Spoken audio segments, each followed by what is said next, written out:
Bonjour à toutes et à tous, j'espère que vous allez bien. Je vous souhaite la bienvenue dans cette dans ce nouveau, ou bien dans ce nouvel épisode qui serait consacré toujours à l'analyse financière. C'est un cours qui est dispensé aux étudiants du semestre 4 et donc je vous souhaite la bienvenue dans comme j'avais dit, de cet épisode-là qui va traiter, je vais traiter avec vous effectivement, un des premiers outils qui est mis à la disposition des analystes financiers. Vous savez, un analyste financier, il doit être outillé effectivement d'outils qui sont nécessaires pour faire de l'analyse financière. Rappelons que l'analyse financière, c'est un ensemble de mécanismes, un ensemble de moyens qui permettent à un analyste financier de compléter l'information qui est donnée par le comptable. Et bien sûr, l'objectif de tout analyste financier, c'est le fait de statuer ou de bien savoir ou bien d'évaluer la bonne ou la mauvaise santé financière de l'entreprise. C'est ça l'objectif ultime d'un analyste financier, c'est le diagnostic de la bonne ou de la mauvaise situation financière. Et donc aujourd'hui nous allons s'intéresser plutôt au point de départ qui est le CPC, d'accord ? Et on va voir comment l'analyste financier utilise le CPC pour compléter l'information qui est donnée par le comptable sous forme d'un état de synthèse qui est le CPC, le compte de produit échange. Bien sûr, si on revient à un cours de management que vous avez vu, certainement, à l'occasion de voir les finalités des entreprises, vous avez vu, la première finalité, c'était la finalité économique. Et donc la finalité économique, c'est toutes les entreprises, ils cherchent effectivement à survivre, à être pérennes, à maximiser le profit. Et bien sûr, de ce côté-là, toutes les entreprises, je dis bien, toutes les entreprises, elles se fixent effectivement un objectif ou bien une finalité de la création de la valeur. Donc chaque entreprise cherche à créer de la valeur. Sauf que la création de la valeur, il n'apparaît pas au niveau du CPC. Il n'apparaît pas également au niveau du bilan. Il n'apparaît nulle part au niveau ni du bilan ni du CPC, la valeur ajoutée. Et pourtant, la valeur ajoutée, c'est, si vous voulez, un solde effectivement qui est très intéressant et qui aide les gestionnaires à prendre des décisions. Or, il n'apparaît nulle part au niveau des états de synthèse.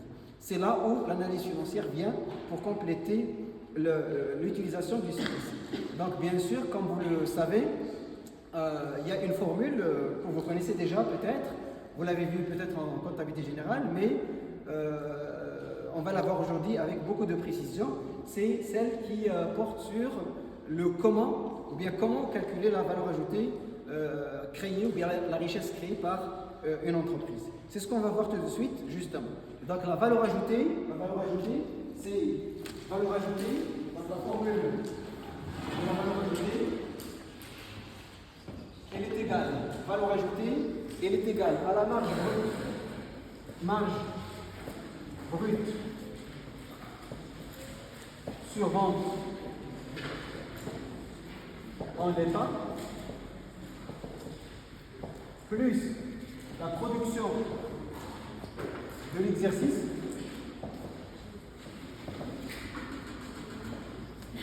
moins la consommation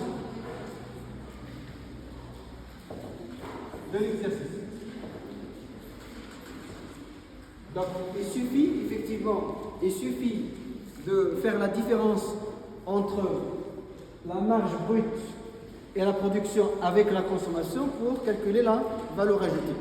Et bien sûr, je rappelle que la valeur ajoutée, ça n'existe nulle part au niveau des états de synthèse. Et donc, du coup, on a besoin d'un autre état de synthèse, et c'est d'ailleurs le troisième état de synthèse au niveau du plan comptable marocain, qui est appelé l'état des soldes de gestion. On va le voir avec beaucoup de précision. Et donc, à travers cette écriture, à travers cette formule que vous avez vue peut-être en management ou bien en comptabilité générale, on fait ressortir, si vous voulez, déjà 4 soldes de gestion, à savoir la valeur ajoutée, à savoir la marge brute sur votre état, aussi la production et également la consommation de l'exercice. Et donc du coup, on a besoin effectivement de faire apparaître ces soldes-là pour prendre une une décision.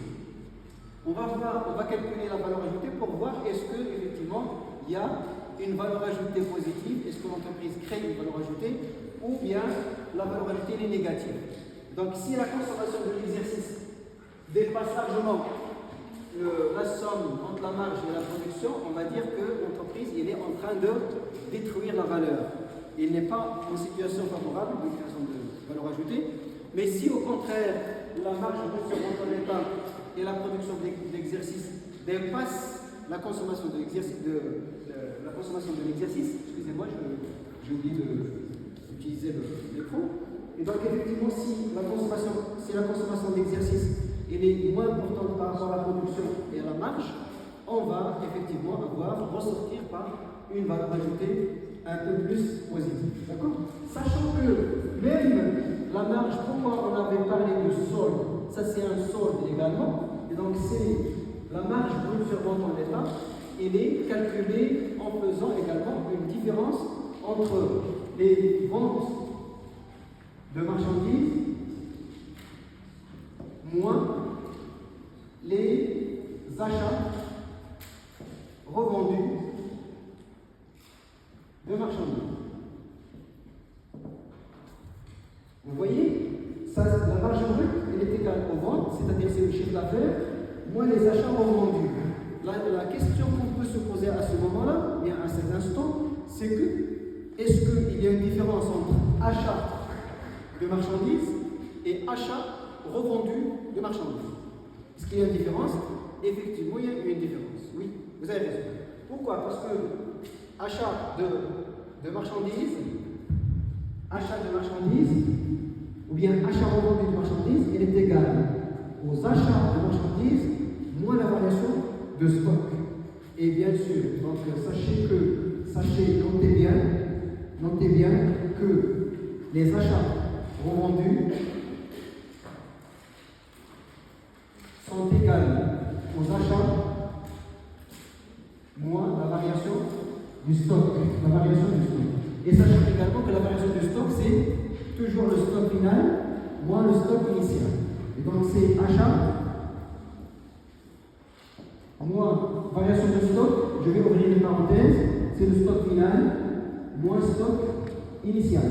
C'est toujours donc achat de marchandises plus stock initial moins stock final. Et donc les achats revendus, je dois effectivement faire apparaître les achats au niveau de la facture plus un stock initial moins un stock final. Bien sûr, quand on peut voir, ou bien quand on peut constater que les achats revendus sont égaux aux achats, les achats revendus sont égaux aux achats, c'est dans un seul cas, c'est le cas où la variation du stock est égale à combien? À 0, tout à fait. Et donc quand la variation du stock est égale à 0, là on a les achats revendus qui sont égaux aux achats. Mais du moment où la variation de stock, c'est-à-dire le stock initial, il est différent du stock final, le stock initial il est différent du stock initial, là il y a une variation de stock, donc là on doit effectivement faire apparaître la variation de stock pour calculer la marge brute sur vente en l'heure. D'accord? Et donc du coup, je vous donne dans ce cas un exemple d'un marchand ambulant par exemple. Un marchand ambulant dans les ventes, c'est par exemple 700 et les achats c'est 1000. Donc ce marchand ambulant, il avait vendu le soir 700 et il avait acheté le matin des fruits et légumes. C'est un marchand ambulant de fruits et légumes. Il avait acheté 1000 dirhams, 1000 unités monétaires pour des fruits et légumes. Et le soir, il avait vendu 700. Quand il a compté son chiffre d'affaires, il avait vu que c'est 700. La question que je vous pose, est-ce que ce marchand ambulant, est-ce qu'il est gagnant, ou est-ce qu'il est perdant, ou est-ce qu'il est ni gagnant ni perdant? Il avait des achats de 1000 et il avait des ventes de 700. Est-ce que vous êtes d'accord avec vos camarades quand la réponse est une perte? Est-ce que ce marchand ambulant subit une perte? La réponse, ce n'est pas une perte directement, c'est que les données de cet exemple-là ne sont pas suffisantes pour dire que c'est une perte ou c'est un bénéfice. Qu'est-ce qui manque? La carrosse du marchand ambulant, le matin, est-ce qu'il contenait des fruits et légumes? Et le soir, est-ce qu'il y a un stock final? Donc du moment où, par exemple, si on fait 700 moins 1000, on aura moins 300, et je suis d'accord avec vous que c'est une perte. Mais est-ce que c'est une perte dans le cas où il y a un stock initial, ou bien un stock initial de 0, c'est-à-dire la carrosse était vide le matin, mais le soir, il avait vendu 700, mais avec un stock final de fruits et légumes de, je dis n'importe quoi, de 400. Si on voudrait appliquer cette formule-là, si on voudrait calculer la marge brute pour dire est-ce qu'il est gagnant ou est-ce qu'il est perdant, qu'est-ce que je dois faire? Je dois donc mettre les ventes. Les ventes, c'est 700. Moins les achats revendus. Et on sait bien que les achats revendus, c'est les achats plus le stock initial, moins le stock final. Donc c'est moins, et j'ouvre la parenthèse, les achats c'est combien? 1000 plus le stock initial 0 moins le stock final 400. Et donc on développe davantage, c'est 700 moins 1000 plus 400. Et donc ça donne une marge de combien? De 100, n'est-ce pas? Ça donne une marge de 100. Donc 700 plus 400, ça donne 1100, moins 1000, ça donne 100. Et donc vous voyez, avec une variation de stock, le marchand ambulant, quand au départ vous avez répondu que c'est une perte, mais avec cette variation du stock, c'est plutôt un bénéfice, non pas une perte. D'accord? Donc là, on va faire peut-être dans le cadre des travaux dirigés, nous allons donc faire des exercices pour mieux comprendre. La deuxième rubrique, c'est la production de l'exercice. Et la question qu'on doit se poser, c'est comment peut-on évaluer la production d'une entreprise, la production.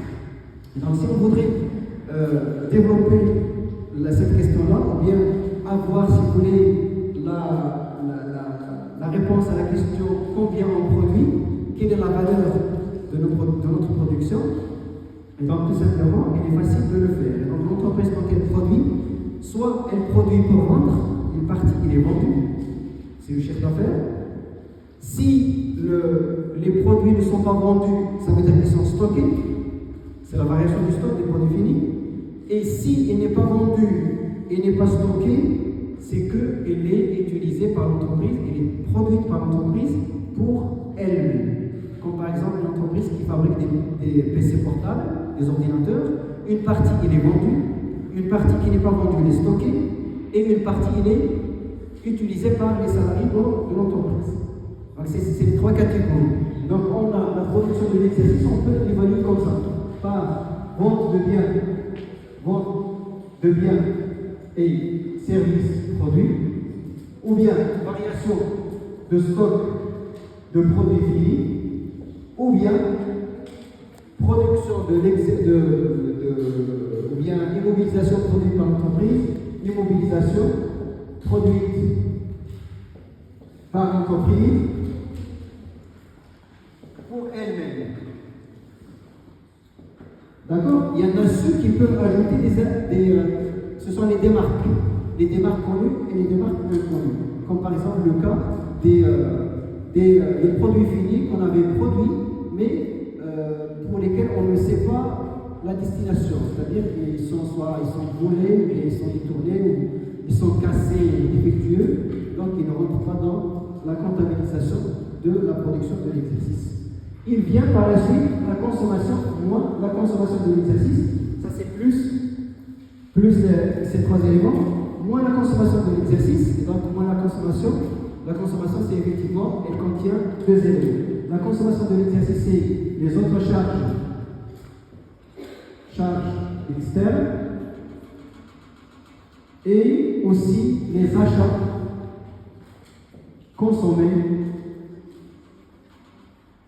de matière et fourniture. Bien sûr, quand on achète, quand on consomme, ou bien quand on achète la matière première, c'est pour la consommer. Quand on achète des marchandises, c'est pour les revendre, n'est-ce pas? Il y a achat revendu de marchandises, mais achat consommé de matière et fourniture. On ne peut pas avoir au niveau du plan comptable achat revendu de matière et fourniture. Parce que les matières et fournitures, on les achète pour les consommer. Donc achat consommé de matière et fourniture. Bien sûr, achat consommé de matière et fourniture, sa formule c'est achat de matière et fourniture, ou bien de matière première, moins variation de stock. Tout à fait. Donc c'est achat moins variation de stock de quoi? Variation de stock de matière première et non pas de produits finis, parce qu'il s'agit de la consommation de l'électricité. Et donc vous voyez, parmi les objectifs de l'état des soldes de gestion, c'est le fait de faire apparaître les soldes de gestion pour des besoins de management.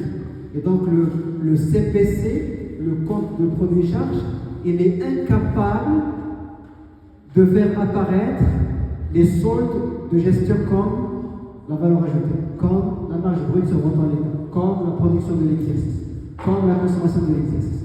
On ne peut pas les voir sur un CPC. Et donc le CPC, on va dire, il est incapable, il est incompétent, il est incomplet.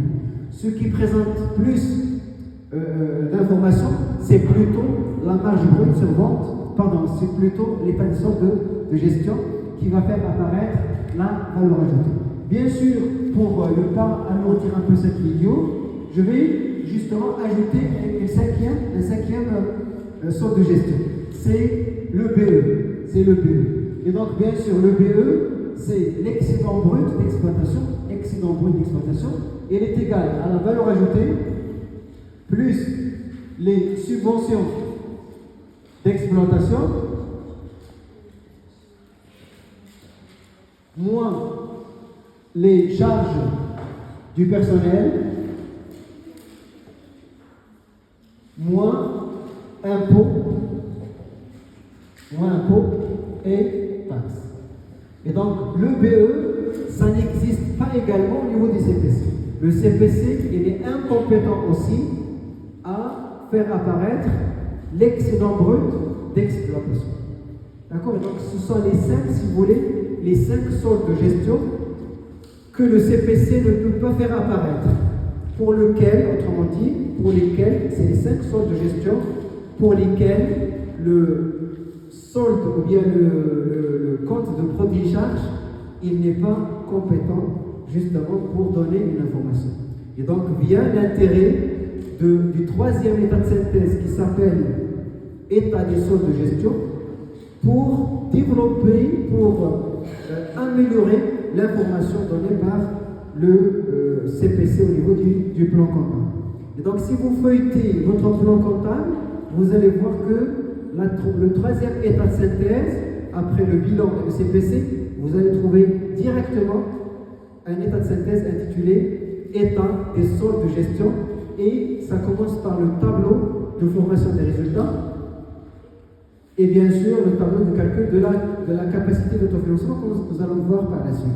Et donc ce tableau de formation de résultats, il ressemble au CPC, c'est-à-dire qu'il donne le même résultat, mais avec plus de détails, avec plus une amélioration de l'information donnée par le CPC.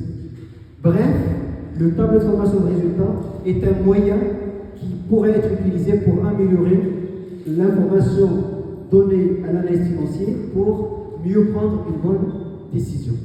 Et donc c'est ainsi que cet épisode prend fin. J'espère qu'il vous a intéressé et on se donne rendez-vous dans une nouvelle vidéo. Merci pour la photographe.